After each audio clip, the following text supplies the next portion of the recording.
नमस्कार। झारखंड का विधानसभा का सत्र आज से शुरू हो गया और विपक्ष और सत्ता पक्ष दोनों ने ही लकीरें खींच ली है कि पूरे विधानसभा सत्र के दौरान उनका क्या रवैया रहेगा। सबसे पहले अगर बात कर लें सत्ता पक्ष का तो झारखंड मुक्ति मोर्चा और कांग्रेस की तरफ से कहा गया है कि सबसे बड़ी बात कि ओबीसी आरक्षण की सीमा बढ़ाई जाएगी और सत्र के दौरान वो बताएंगे कि कैसे बढ़ाई जाएगी। जातिगत जनगणना की भी उन्होंने बात करी है, कास्ट सेंसस की। और इस तरह से उन्होंने ये भी कहा है कि विपक्ष के पास कोई काम नहीं है बिना सिर्फ आरोप लगाने का। भारतीय जनता पार्टी और जेएलकेएम पार्टी के मुखिया जयराम कुमार महतो ये दोनों जो हैं कहीं न कहीं सत्ता पक्ष के ऊपर हमलावर दिखे और इन लोगों ने कहा कि अब तो 10वीं कक्षा की भी परीक्षा के क्वेश्चन पेपर लीक हो रहे हैं। हालाँकि सत्ता पक्ष के द्वारा ये कहा गया कि इस तरह के आरोप लगा कर के सरकार के ऊपर नेगेटिविटी फैलाने का काम ऑपोजिशन विपक्ष कर रही है। 3 मार्च को बजट पेश हो जाएंगे। विपक्ष ये भी पूछ रहा है कि मैया सम्मान योजना का अगला इंस्टॉलमेंट कब आएगा। 24 फरवरी हो चुका है और पिछले महीने भी आखिर में ही जो है इंस्टॉलमेंट आए थे मैया सम्मान योजना का और 3 मार्च को बजट आएगा तो काफ़ी स्पष्टता होगी कि ये जो कार्यक्रम है झारखंड मुक्ति मोर्चा सरकार का, उसकी कार्यान्वयन में वो कैसे पैसे लाएँगे, कैसे खर्च करेंगे, उन सारी चीज़ों की पर जो है स्पष्टता वो की जाएगी।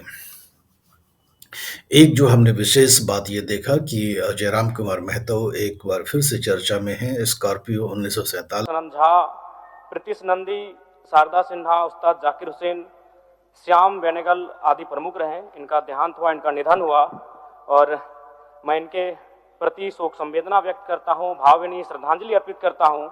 इनमें से गोमिया से 5 बार प्रतिनिधित्व कर चुके छतुराम महतो, उनके अंतिम समय उनसे मुलाकात हुई। 5 बार माननीय रहने के बाद भी उनसे मिलने के बाद कभी नहीं ऐसा लगा नहीं कि वो कोई विशेष एक आम व्यक्ति की तरह उनका जीवन रहा। और जो इस नंबर प्लेट वाले गाड़ी के साथ उनको काफ़ी देखा जा रहा है और बजट के ऊपर जो है उन्होंने एक बहुत विस्तृत अपना विचार साझा किया एक यूट्यूबर के साथ, जिसमें उन्होंने कहा कि सरकार को चाहिए था कि 15 दिन पहले जिलावार, ब्लॉकवार और गांव के स्तर पर अपनी एक टीम को भेजते और वहाँ पर लोगों के से बातचीत करने के बाद बजट का निर्माण करते ताकि बजट में उन लोगों की चिंता हो पाती जो बच्चे स्कूल जाते हैं, जो अस्पताल जाते हैं, जिनके आम दिनचर्या में बजट का योगदान हो पाता, ना कि गाड़ी खरीदने में सब्सिडी, गाड़ी बेचने में सब्सिडी, इस तरह का जो कार्यक्रम बजट में किया जाता है। इस तरह से उन्होंने अपने सुझाव रखे। भारतीय जनता पार्टी की तरफ से अगर देखें तो बिना विपक्ष के नेता के ही पार्टी जो है विधानसभा चुनाव में देखी जाएगी। बाबूलाल मरांडी पिछले विधानसभा में विपक्ष के नेता थे, लेकिन इस बार अब तक भारतीय जनता पार्टी ने अब कोई भी विपक्ष का नेता बनाया नहीं है और इसका कारण ये भी बताया जाता है कि पार्टी के अंदर कहीं न कहीं अभी नेतृत्व के ऊपर स्पष्टता बन नहीं पाई है और उसके वजह से ही केंद्र नेतृत्व ने अब तक विपक्ष का नेता नियुक्त रांची में झारखंड इकाई में नहीं किया है।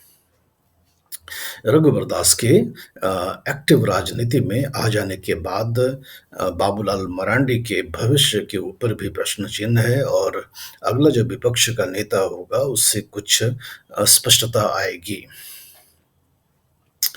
झारखंड में राज्यपाल का अभिभाषण हो गया और कल से जो है सामान्य स्तर पर झारखंड के विधानसभा की कामकाज शुरू होगी और सबसे बड़ी निगाह जो है बजट के ऊपर रहेगा 3 मार्च को, क्योंकि बजट में जो है राज्य सरकार ने कई सारे जो वायदे किए हैं उन्हें कैसे वो पूरा करेंगे उसको लेकर के एक रूपरेखा वो देने की कोशिश करेंगे। सबसे बड़ा सवाल तो ये है कि 18,000 करोड़ जिस मैया सम्मान योजना पर खर्च होने वाला है उसको पूरा करने के लिए वो धन कहाँ से इकट्ठा करते हैं।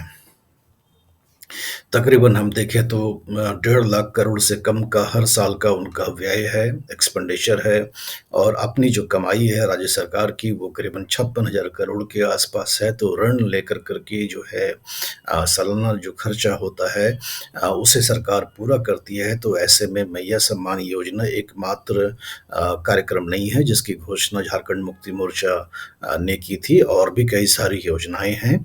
तो उनके भी कार्यान्वयन पर जो खर्च होने वाले हैं उसका आवंटन जो बजट में किया जाएगा उस पर सब लोगों की निगाहें रहेंगी। कांग्रेस के जो वहाँ पर जो झारखंड के प्रदीप यादव हैं, उन्होंने ये कहा है कि ओबीसी की आरक्षण की जो सीमा है, उसे जल्द ही बढ़ाई जाएगी और इस सत्र में उसके बारे में कुछ जानकारी मिल पाएगी। उन्होंने ये इस बात की भी चर्चा करी कि जो जातिगत जनगणना है, उस पर भी जो कांग्रेस का जो कमिटमेंट है, उस पर भी काम शुरू किया जाएगा।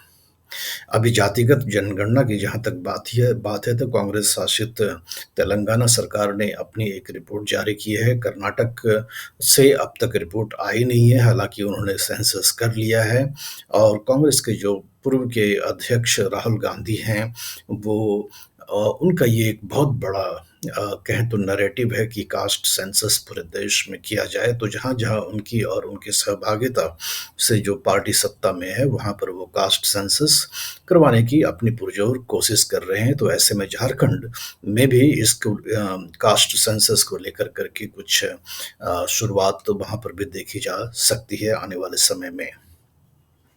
हालाँकि ओबीसी आरक्षण का जो सीमा है वो किसी भी राज्य में अब तक नहीं बढ़ा है और ये कैसे बढ़ाएँगे, कैसे कास्ट सेंसस करेंगे, जुडिशरी का, न्यायपालिका का क्या रुख रहेगा? ये बहुत सारे ऐसे सवाल हैं जिसके उत्तर अभी प्राप्त नहीं हैं और ना ही कोई प्रेसिडेंट है कि इनके उत्तर जल्द से जल्द प्राप्त हो जाएँगे क्योंकि कर्नाटक में जब कास्ट सेंसस के लाने की बात करती है कांग्रेस की सरकार, तो कहीं न कहीं ठीकरा जो है केंद्र सरकार पर भी फोड़ते हुए दिखाई पड़ते हैं कि उनके द्वारा या जो भी कोई और राज्य जैसे कि तेलंगाना ने किया, अगर वो चाहते हैं कि आरक्षण की सीमा बढ़ाई जाए, तो वो केंद्र के ऊपर कहीं न कहीं अपनी ज़िम्मेदारी को शिफ्ट करते हुए दिखाई पड़ते हैं, ये कहते हुए कि जो 9वीं सूची है संविधान की, उसमें डालें इसकी व्यवस्था। 9वीं सूची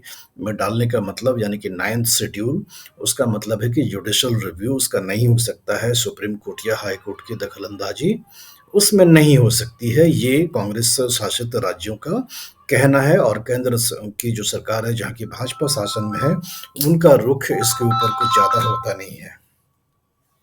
तो इस तरह से हम देखते हैं कि झारखंड के विधानसभा के सत्र की शुरुआत के बाद सत्ता पक्ष और विपक्ष के बीच लकीरें खिंच चुकी हैं और आने वाले समय में क्या मुद्दे उठ कर के दिखते हैं, उसके बारे में हम विस्तृत चर्चा करेंगे। इस चैनल के इस विषय के ऊपर अपने जो राय हैं, वो आप हमें लिख कर के बताएँ। वीडियो का लिंक अपने दोस्त और रिश्तेदारों के साथ साझा भी करें और चैनल को सब्सक्राइब भी करें।